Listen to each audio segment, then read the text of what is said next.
Hello and welcome. Today I'm going to teach you how to do this lovely fig picture. We will be using oil pastels, black watercolor dye, and a barbecue skewer to scratch off these lovely textures. Before we get started drawing, I just want to give you a few tips. The paper that we use is a 140-pound watercolor paper, so it's a bit thick. As you are sketching, whether it's your lines that you're drawing for your figs, or if it's the big plus sign that we put in the middle of the picture as a grid to help you learn how to draw it, be sure to draw gently with your pencil, because if you press really hard, you will create grooves in this thicker paper, and then the Crayon has a hard time getting down in those grooves, and those ditches will show up again later. So as you begin drawing with me today, very gently with those pencils, please. And then you can use a lot of pressure with the crayons later. All right, it's great to see you today, and let's get started.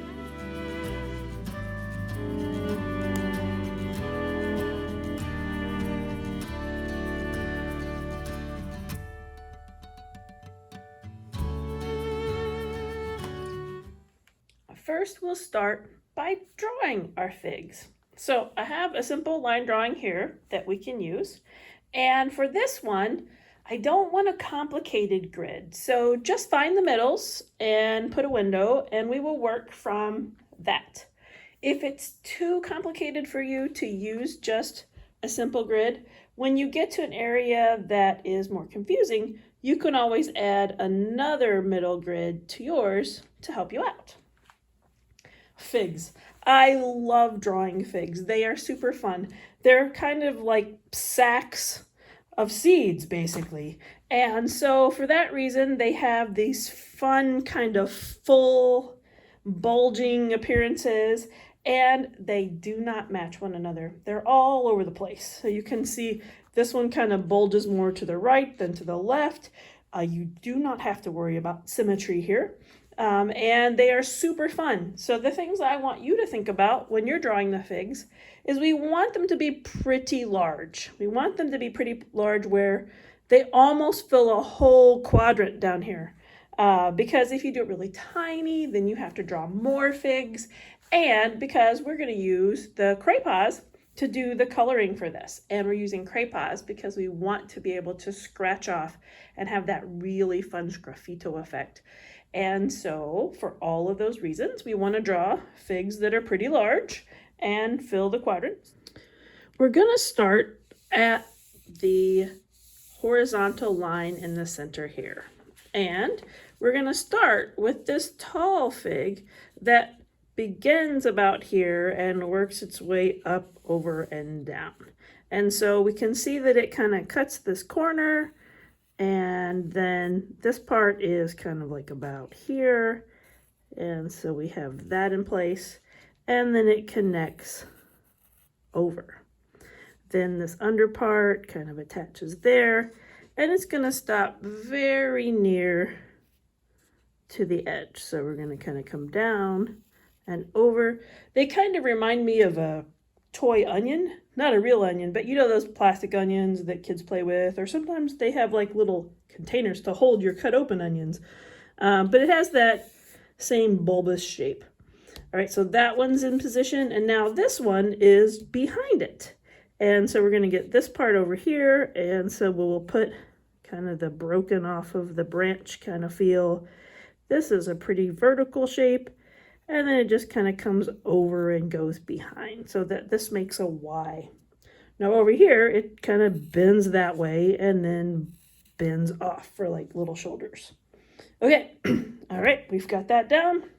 Now we can get this tall guy up here, and we can see that it pretty much crosses the top about there, and that is going to join over here. So we're going to head this way, whee, and bulge over to there. All right, this one has a fun, you can kind of see it comes back up, and you can kind of see inside of it. So it goes kind of around where you see kind of inside the stem area, and there's that ledge for this stem. And then it's going to come back about halfway from here to here and connect to there. All right, there is a fig back here in the back. I did that because I was trying for odd numbers because I know that the rules are odd numbers are cooler. I wasn't exactly sure what to do in this situation because technically I have 1, 2, 3, 4, 5 pieces of figs if I do it like that. But I know this is part of a whole fig, so I don't know. I decided to just stick a little part back there. It was fun to draw anyway, and it kind of looks like a formation, a rock formation out west. So we're just going to go up and kind of work our way down and off the end over there. All right, those are the whole figs, and we can't put this side in until we draw this first so we know where we're going. This is a fig that's been cut in half, and this is going to be super fun later when we scratch out the inside. So we need kind of like a floating platform about here, and then it's going to come down and snuggle close to the line over. So we're going to go diagonally across the line and just follow over and down. And then we can make this one come down and connect right there. All right, then we're going to start at that end. And, oh, you know what? Let's come down here first so we know where we're going. So it looks like it kind of makes a triangle in this corner. So let's start making a triangle in this corner. All right, now we know where to go. So we're going to go in for this slender stem. Then it's going to bulge back out again and come back over and connect to that. All right, so that's the flat sliced open edge. And now we want to put kind of the 3D bulbous part in the back. And so you'll start at the same place. The stem is thinner, and then the body bulges out. It reminds me of one of those stringed instruments. They call it a lyre or something. I can't remember, but it reminds me of that because of how bulgy it is. All right, next we have the last one. So we have this big empty plus sign. That's kind of fun, kind of equidistant, right? And so the floating platform for this one happens about there. And let's do the top curve first. So we're going to find out where we're going over here, about there, okay? And so I'm going to come down and then a rainbow up and connect to there. And let's find our bottom. Okay, we have a small triangle. So we'll start our small triangle and another one above it. So I can't really call them parallel because they're curvy, but they're kind of parallel. And oh, look, this comes to a point at this end, and this is the slice, so it has to be the opposite side that comes to a point. So that worked out. Phew. And then we'll go back in and create a curve that connects to there.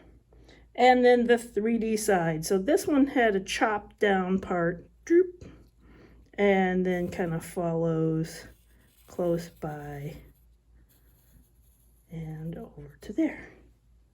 All right, almost done. I'm gonna have these guys sitting in a little plate.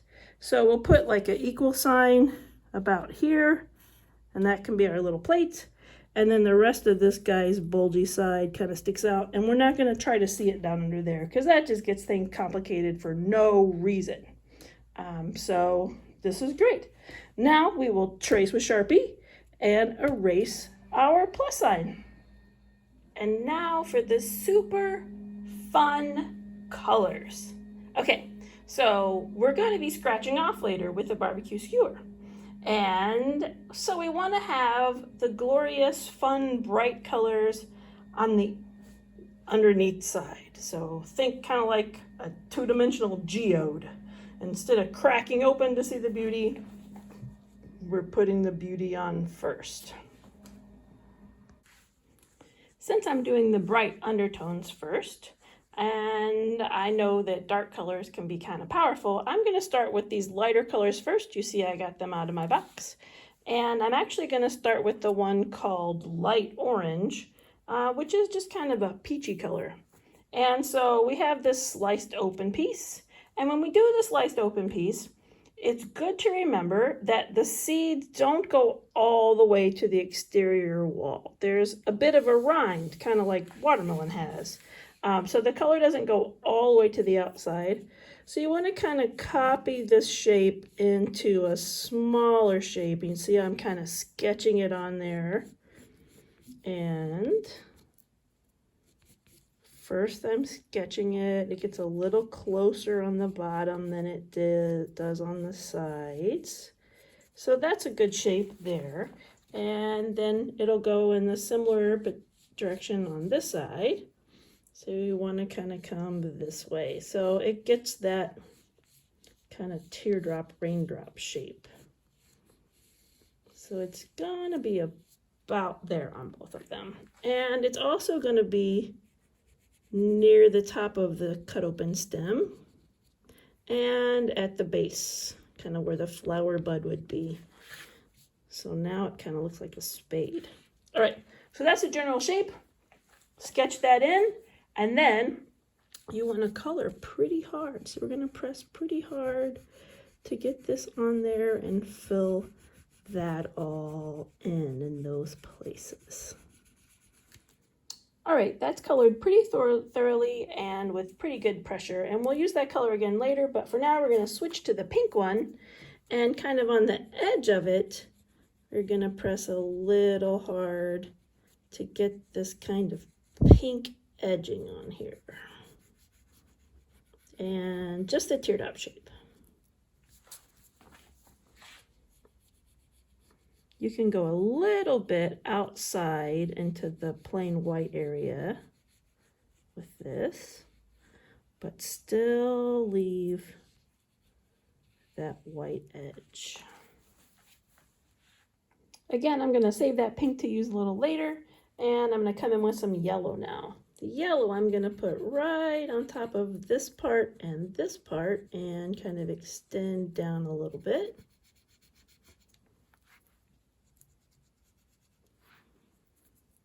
And I can do a bit of yellow right in the middle. So now it kind of has an everlasting gobstopper kind of feel.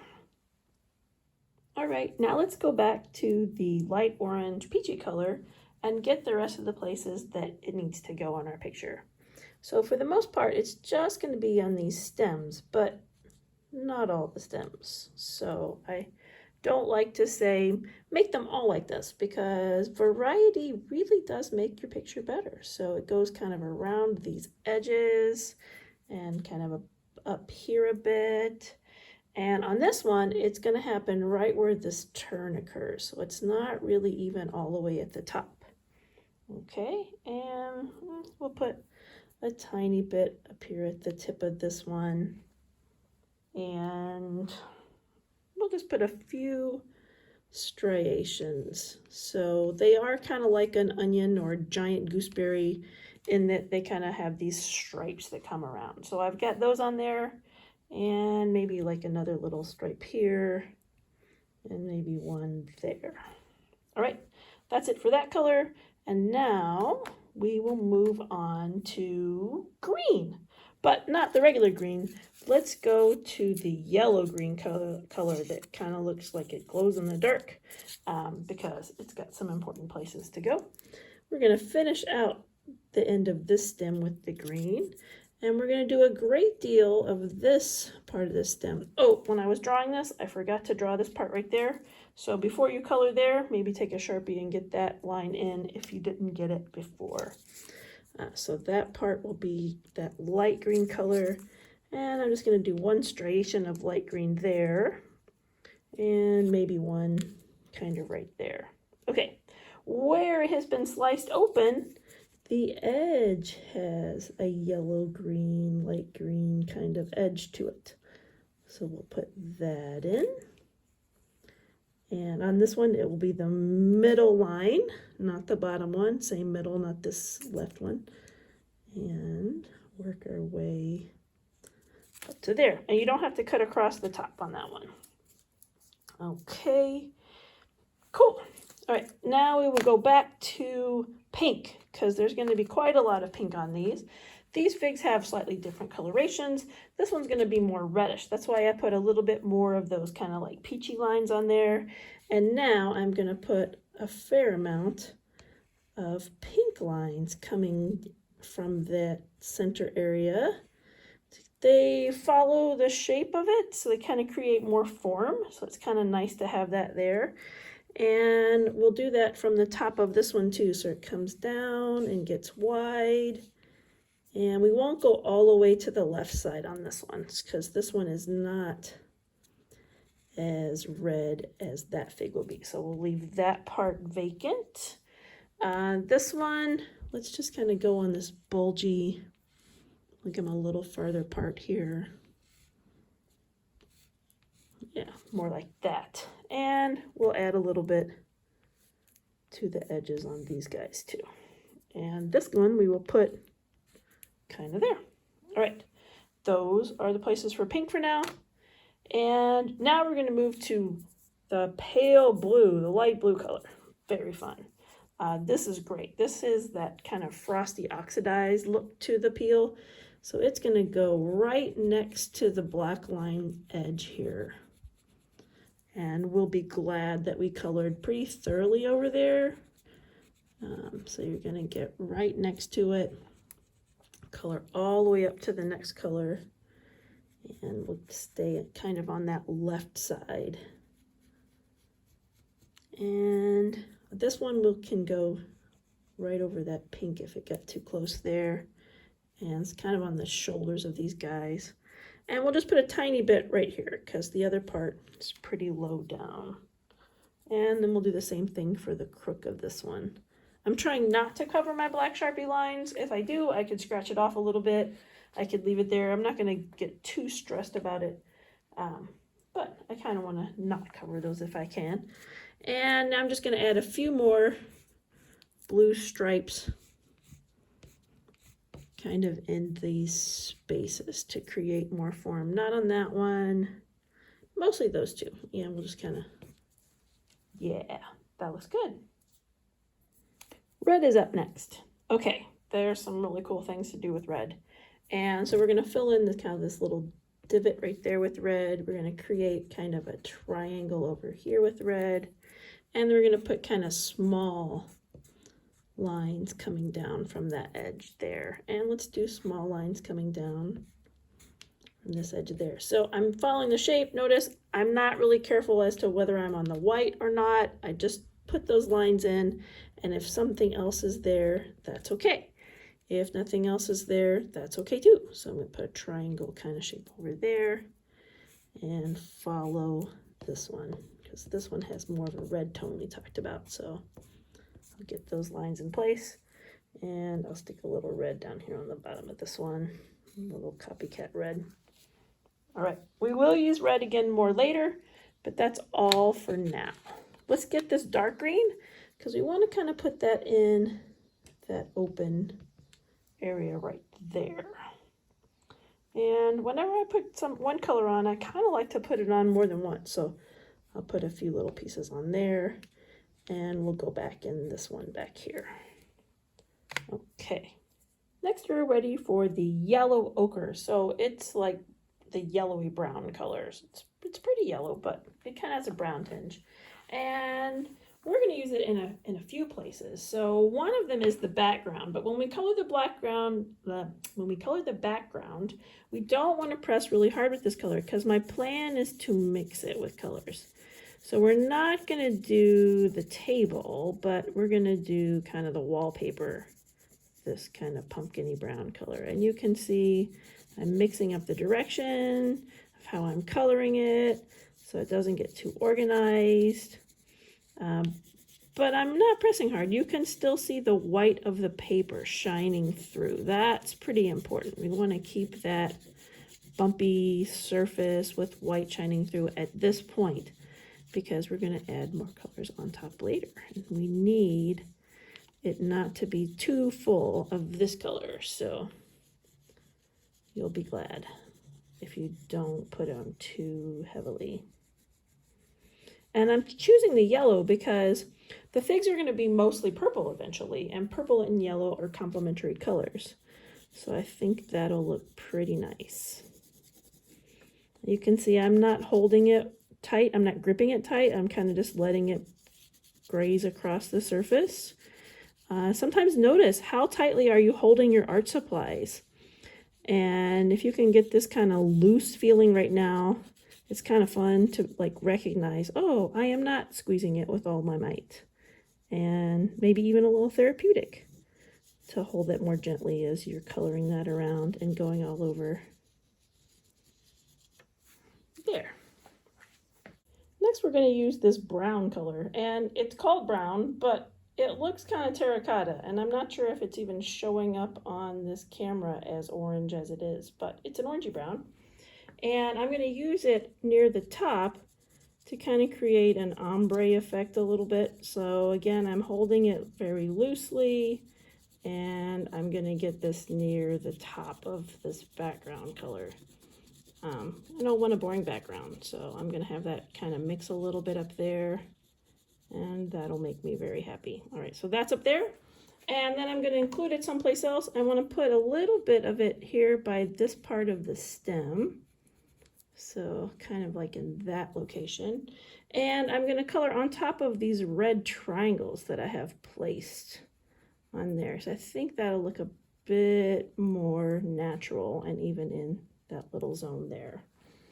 All right, let's get our yellow ochre back now, because we have that in place, and I want to use this on top of these parts. So it's going to go on top of the light orange, it's going to go on top of that brown, it's even going to go on top of some of these greens. So we're going to go on top of this green here, and that yellow ochre has a very natural look, and it's just on the stem area, the parts that have been plucked, and I'm not worried about if I get color on from other colors. And I'm even going to come right inside of here on the stems of the cut open ones.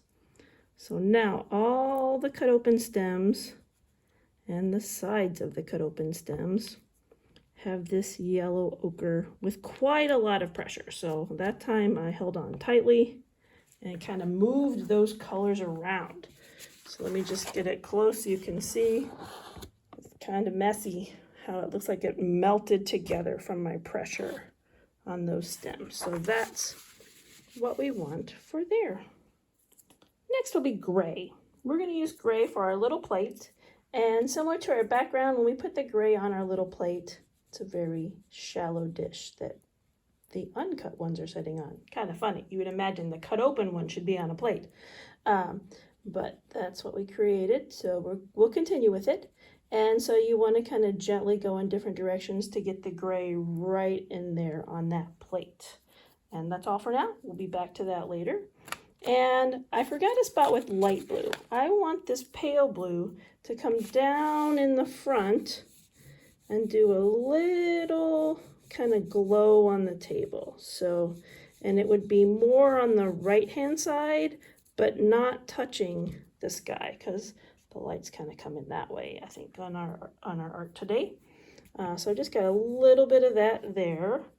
And you'll notice that I'm mostly using my 16 color set today. I'm not in my 25 color set, because I wasn't sure if everyone would have a 25 or 16. So it's pretty important that I copy exactly so that it's easy for you. I do have a favorite color. It is Prussian blue that is not in the 16 color set. It's only in the 25 color set. So I'm going to use Prussian blue, but if you do not have Prussian blue, you can use the plain blue, and I will show you how to make this. Basically this and red together gets this. It doesn't really get purple. It just gets kind of a dark Prussian blue. So you decide. It will help your colors last longer in your 16 color set, in your 25 color set, if you use your Prussian blue. So we're going to come down in here, and we're going to color over top of the light blue and all down in here with our Prussian blue. And we're going to use really strong pressure to color all that in. And if you don't have Prussian blue, use regular blue and then use red on top of it, and you will get something very similar, especially by the time we add our black watercolor on top later.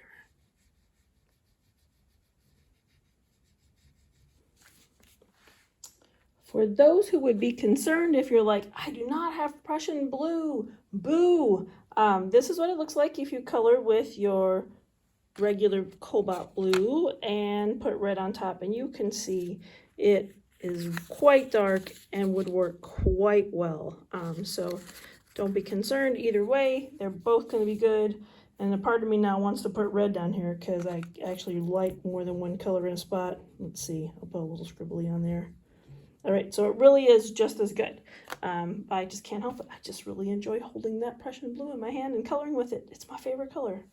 Okay, white. White has some important work to do. And just so you know, when you're using crayons, we tend to go through white first. So you can order them individually and get just a white one. You can order pretty much all the colors individually. So I recommend, if you're going to be a crayon artist, that you order extra whites. All right, so my white is pretty clean. If it wasn't, I could clean it off with a paper towel. And this is white's job. Okay. This rind area right here, in between the pink and the green, all the way around, it's really, really, really, really important that on the sliced open one, we use a good amount of pressure to put white right in there. It's going to mix with the pink edge, it's going to mix with the green edge, and it's going to get that all covered. We're going to drive right over top of that yellow. We're not going in the middle, we're going around the edge, but you can see I'm using good pressure, and I'm really, really getting that on there. I'm not just like, okay, one and done. No, I got to keep going.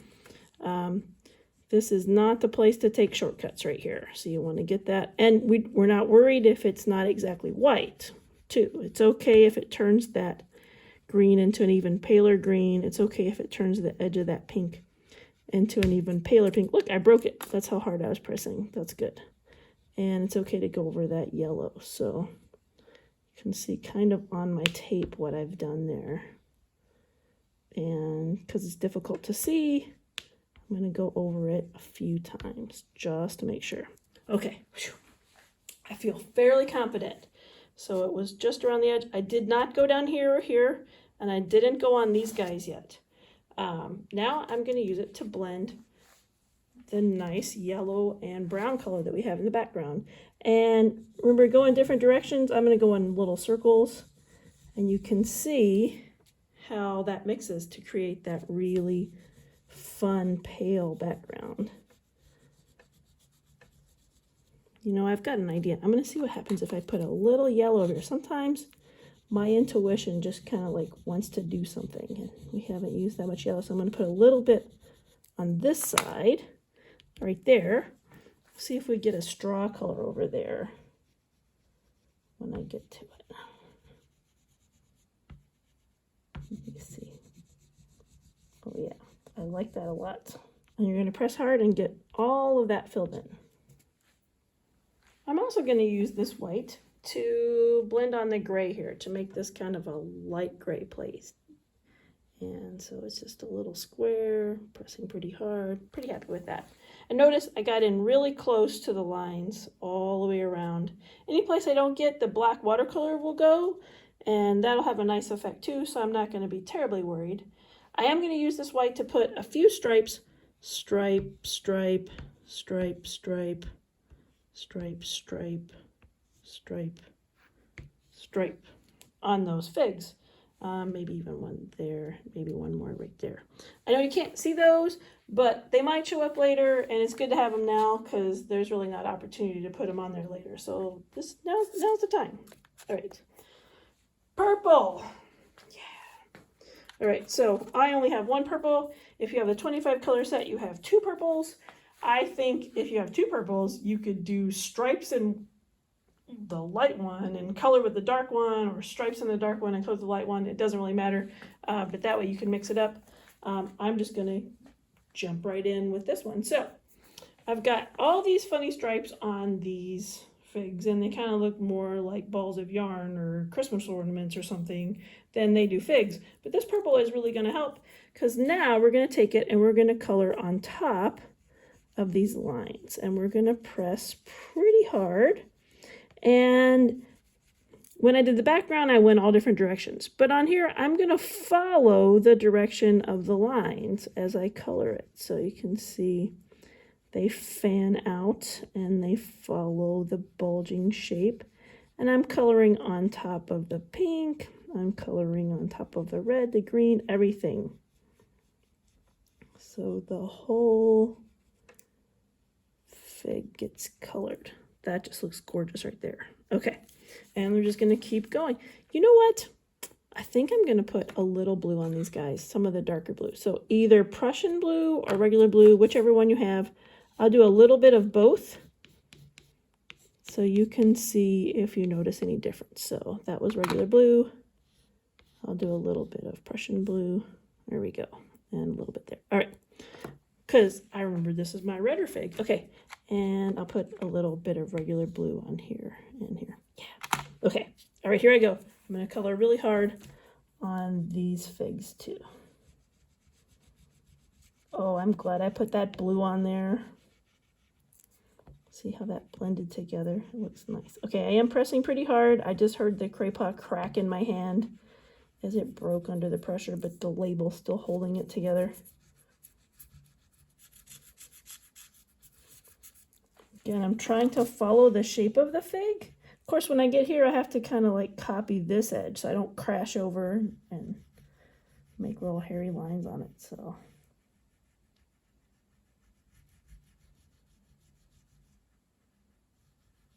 and I'm going to leave those kind of white spots next to the Sharpie line. I'm not going on top of the brown, yellow ochre stems, and we'll just continue and we'll color all the figs like this. You know, I think if I was doing this all over, I maybe wouldn't even have a plate. I don't know. Maybe one of you can try it without the plate and see how it turns out and see what you think. In that case, the bottom of the fig would come right about to here. It might be nice to have that little gray square break up the monotony. I don't know. I'm going to go on top of that pale green a little bit. That is not an attractive color. Purple on pale green, not beautiful, but it should work out for our scratching. Wow, are those gorgeous so far. Okay, next we need our red again. Now remember last time I used my red, I put it on some blue, and so it's kind of messy. And so you want to kind of clean it off on something so that you don't have blue on there, or you could just use the other end. So in this case, I'm just going to use the other end. And I'm going to take my wrapper off. Okay, got my red. The middles. We put a pretty solid coat of the peach, the yellow, and the pink. We're not going to go on the rind, but this whole middle part gets to have red right on top of it. Cover that right up.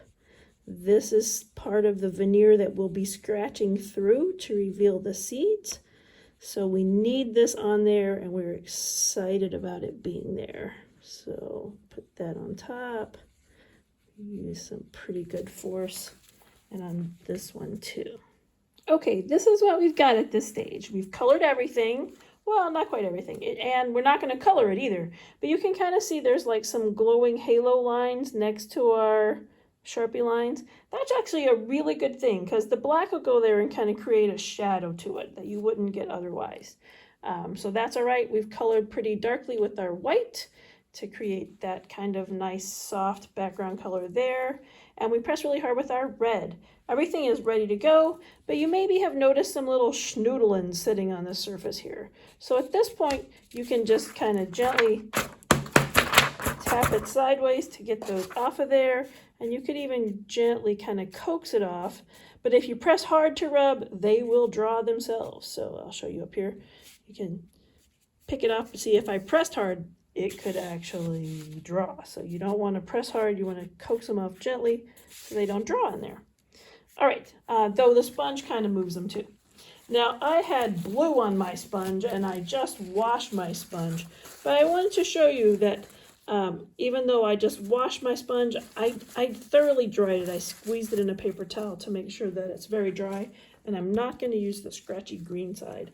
I have on a glove to keep my hand from being black all afternoon, and here's my black paint, and I'm just going to drop that on there, a few little dots, and I'm going to move it all the way around. So I'm going to go this way and that way, first just try to get it on there. And it's like I turn the lights out on this. Once I get it on there, then I'm just going to mix it up and go different directions. So across, up and down, diagonally. You can see how it's going on that Sharpie line and going in those places that I didn't color, and it's creating a dark patina on the whole rest of it. And this is great. We're excited about this because this is going to be good for our scratching. Yeah. All right, and then I'm going to wipe it off. All right, I've got my paper towel, and I'm just going to gently wipe it off. I don't want to press too hard with the paper towel because then the paper towel will scratch it, and that won't be any fun. If the paper towel has fun without me, I want to have my brain thinking about where I'm scratching, not get the paper towel having all the fun. All right, that's what happens after just like one wipe and off. And if you want, you can go again if you want it a little darker with this sponge. I had a pretty good application the first time, so I probably didn't need to go again, but just want to see. All right, and gently wipe that off. So that's what it looks like now. Okay, it's all colored, the schnoodlings were knocked off, the black watercolor dye was rubbed all over it, it was wiped off, and it's maybe still feels cold, like maybe there's some dampness to it, but it's mostly dry. There's no puddles really. And I have a skewer stick. We do not get to make shish kebabs, sorry, but we get to use it as an art supply. So one end is pointy and the other end is not pointy. We need both ends, and we're actually going to start with the not pointy end first. And instead of going straight up and down like a circle, we're going to use the edge of it to create a little star in the middle. So I'm going to zoom right in on that part so you get to see what I mean by a little star. So I'm using the flat, not pointy end, and I'm kind of zigzagging, and I'm going to rotate it as we go. And whoops, let me get back in there. Kind of looks like curly noodles. All right, so we have that kind of in the middle, and it looks like last time I put a little yellow a little farther out, so we kind of zigzag. They kind of look like lightning bolts that are coming from the middle. So I got those there, and that's going to happen in the middle of this one too. So I'm going to go, I'm pulling as I zigzag. So I'm starting in the middle, pulling away and zigzagging. And it's the tightest in the middle, the tightest. So the most is scratched off there. So those are the places where the most is scratched off. Then we need this red to stay, because that's part of how the seeds look. From there, it's going to radiate out, but it's not going to be that close together. So we can kind of come to the edges of where we're headed, which is the edge of this raindrop, and kind of point to the middle as we scratch off. So it makes like these little tornadoes. If you go this way, it's not a problem either. But they're all kind of like sunshine pointing to the middle part.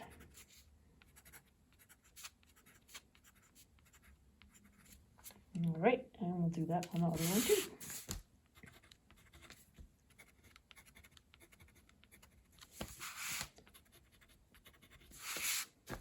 We want a bolder area. That's why we use this one, the back end, instead of the pointy end. The pointy end will be important later.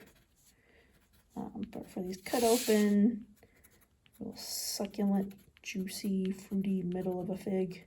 If you have never tried a fresh fig, if you've only had dried figs, I highly recommend that you find a fresh fig at the store, fresh fig at the store, and give it a try, because they are delicious.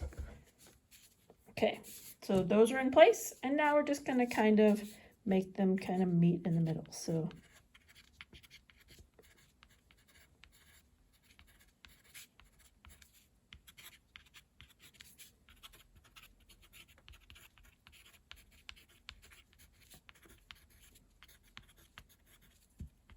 kind of radiating design. Now you know what that yellow was for. And then we're going to do that on this one too.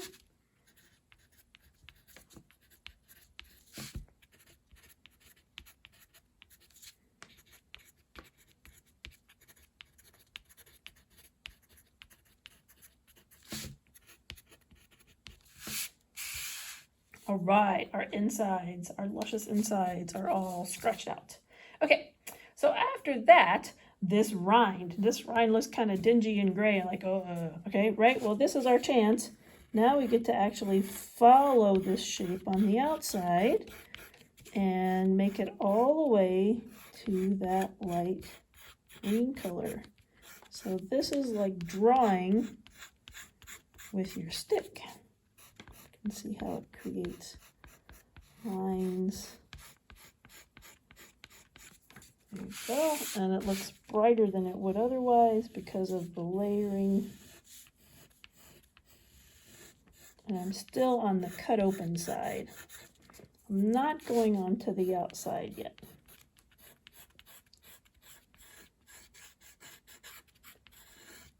All right, and I'm still using the non-sharp end. So I've got that part.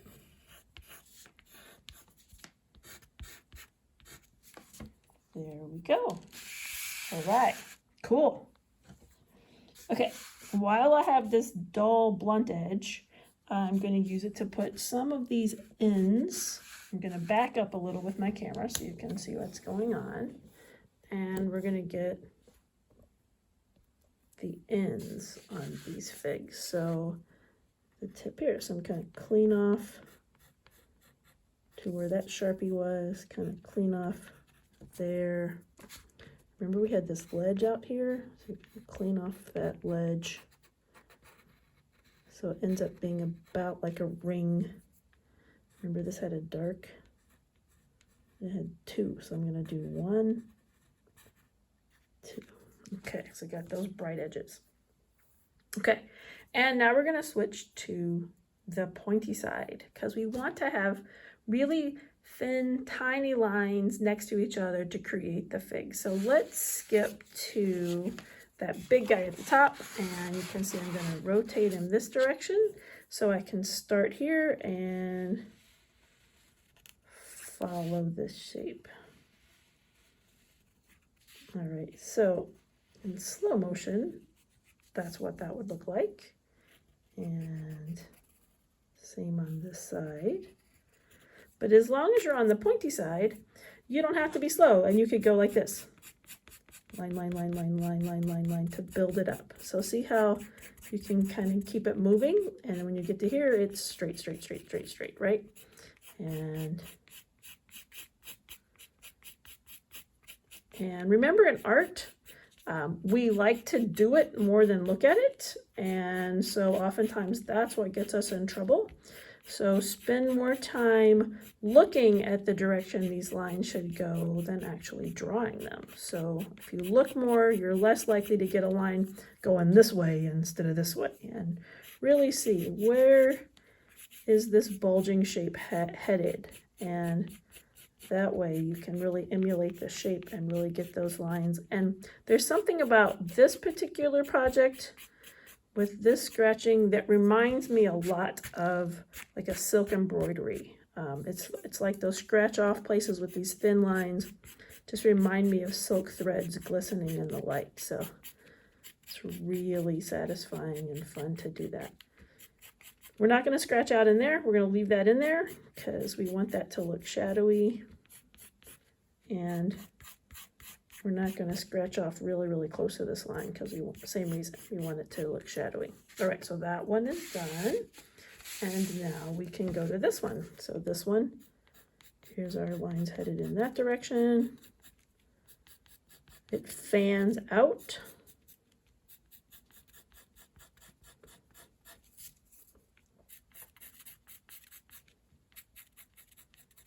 And I don't want to go on my other fig here, so you can see how I slowed down, and now I'm going to kind of come onto this side, copy this bulge.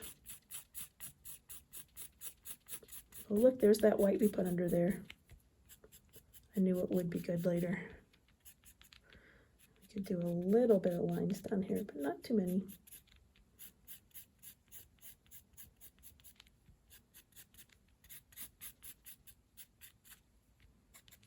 And then these are going to head in this direction.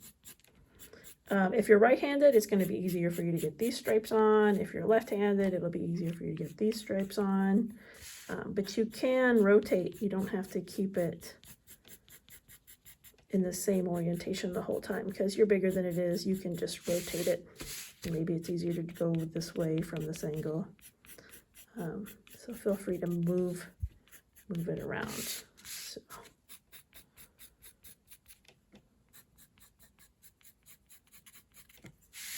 All right, that guy is done. Yeah. All right, now we're gonna get this one. So I'm gonna go slowly just inside my Sharpie line for this edge. I want that to really stand out. And then get these lines. And there are a bunch of figs next to each other, but the directionality of these scratching lines help them read as separate fruits instead of just one blob. So even though we use like the same colors on many of them, these striation help them stand out as being unique and different from the next, which is what we like. All right, okay, now I'm ready for this squatty short guy. He's so fun. All right, so it's a little bit harder to do it quick because it's got like kind of this S curve, right? So we'll do this curve first and this curve second. So, and then on this side, we have still this curve, but then it goes off in that direction.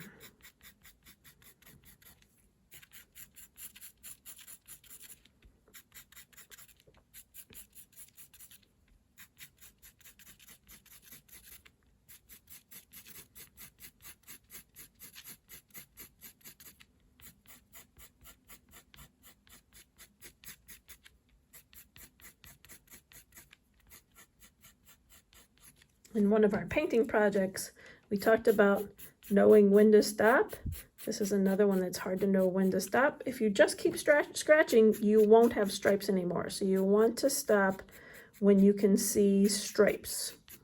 When you can't see stripes everywhere, then you maybe have gone too far, and then it's just cleared off. And then you can try again. But we definitely want to be able to see those striations from that tool. That's part of this. Okay, yay, we got all the full ones, and now we're going to work on the partial ones that we have over here. So skinny end and following down this side.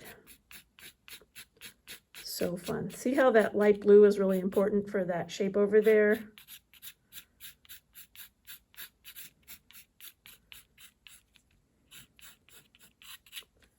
Great, and then we'll do this side.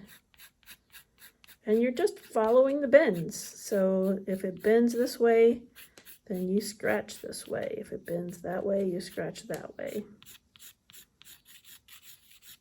This one might be easier. Let's see if I do it like this. I'm going to go upside down because this one will be easier for me to scratch like this because I'm right-handed. You see that curve follows that bowl curve.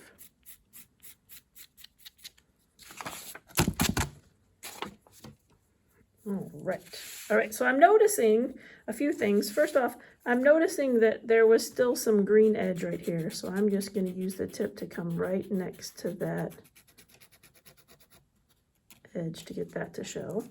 And likewise on this side, I didn't unearth the green well there, so I'm going to get that empty, and on the lower edge, because remember this isn't the purple side, this is the sliced open edge. So there we go, that looks better. All right, all our figs are scratched, but now we get to handle the background. So I'm probably going to need a paper towel. I'm going to get one of those now. The reason I got a paper towel is so I can clean off any schnoodlings that are sticking to my stick. All right, so I'm going to rotate it this way because I want to get that little plate. I want it to have a glowy edge here on the top for its little rim. I'm not going to scratch the whole thing, I don't think. Let's see. Yep, I'm pretty happy with just that. All right. Okay, our background. All right, let's see what happens. I'm gonna take the side of my stick. Oh, that's fun. So the stick is long and skinny, and I'm pressing on it with my finger down as I pull it across. It's gonna graze off that layer. And now you can see why I need the paper towel to get that off of there. And it creates a very interesting background that people will look at it and go, how did you do that?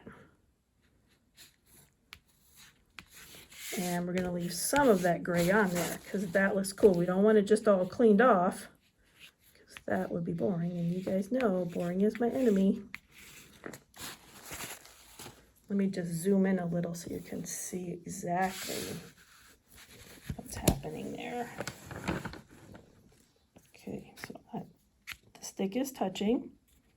I'm pressing on top, and I'm really scraping with it. You can see it's getting all on the stick.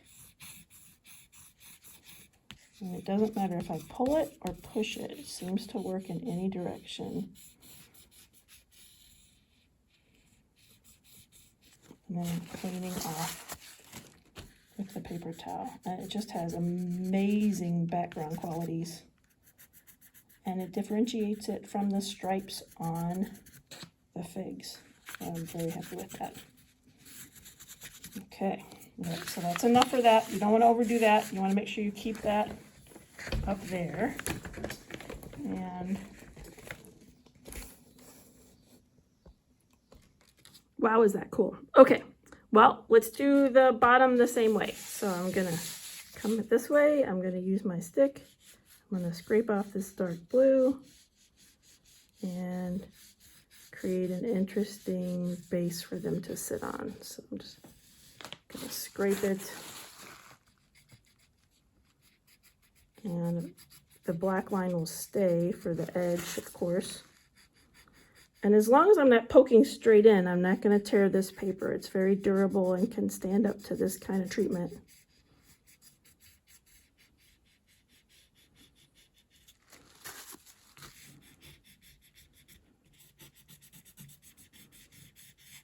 There we go. Oh, that looks great.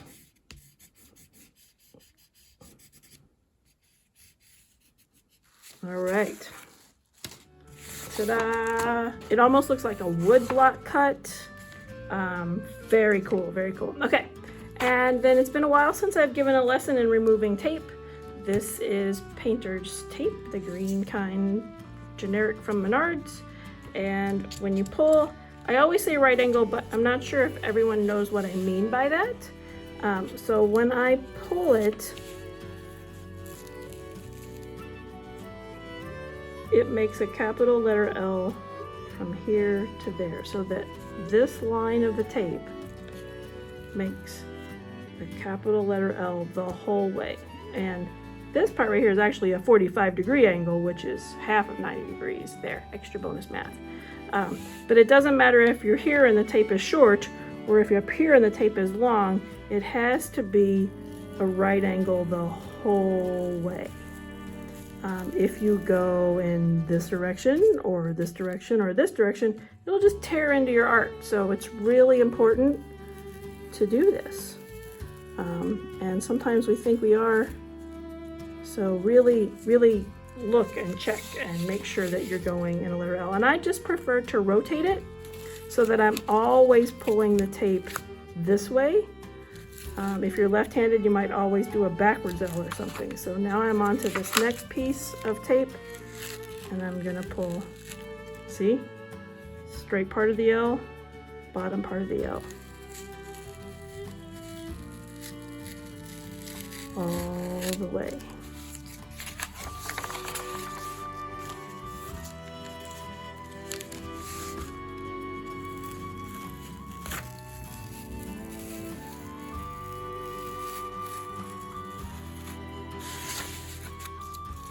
Only one more strip left, and this works pretty well even if you have a really sticky tape, because see, when this paper comes off here, it's no big deal because it's still crisp and white, and it won't tear back into your image as long as you're pulling the tape in this direction.